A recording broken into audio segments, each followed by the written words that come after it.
Welcome to our YouTube channel, Tuition Home Coaching Center. Please subscribe to our channel to get more videos like this. Thank you all.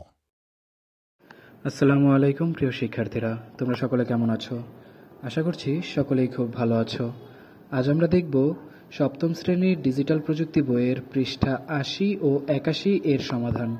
তোমরা যারা এখন আমার চ্যানেলটি subscribe করোনি তারা চ্যানেলটি সাবস্ক্রাইব করে নিও, তাহলে পরবর্তী পড়াগুলো তোমরা এই চ্যানেলে সবার আগে একসাথে পেয়ে যাবে। আর পূর্ববর্তী পৃষ্ঠার সমাধানগুলো প্রয়োজন হলে চ্যানেলের প্লেলিস্টে সে পড়াগুলো দেওয়া আছে, সেখান থেকে তোমরা এক এক করে সেই পড়াগুলো দেখে নিতে পারবে। তাহলে চলো শুরু করা যাক আমাদের আজকের পড়া। আমাদের আজকের পড়া শুরুতে রয়েছে দেখো পৃষ্ঠা ৮০-তে। মজার জিনিস হচ্ছে আমরা নিজেরা এই কাজটা করছি, তাই এই প্রবাহ চিত্রে দেয়া নির্দেশনা অনুসরণ করে পছন্দমতো প্রতীক কেটে কাগজের রোবট তৈরি করে নিচ্ছি।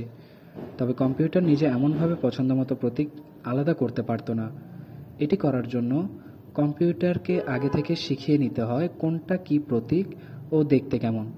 এখানে দেখো ৮০ পৃষ্ঠা তোমাদের জন্য কিছু রঙের কিছু বিভিন্ন আকার আকৃতির বিভিন্ন বস্তু দেয়া আছে। সেই বস্তুগুলো দিয়ে পরবর্তী পৃষ্ঠায় তোমাদেরকে একটি রোবট আঁকতে বলা হয়েছে, অর্থাৎ রোবট বানাতে বলা হয়েছে। তো এরপরের পৃষ্ঠায় দেখো আমি তোমাদের জন্য একটি নমুনা রোবট তৈরি করে দেখিয়েছি। তোমরা চাইলে তোমাদের নিজেদের মতো করে এখানে রোবটটি বানিয়ে নিতে পারো বিভিন্ন আকার আকৃতি দিয়ে।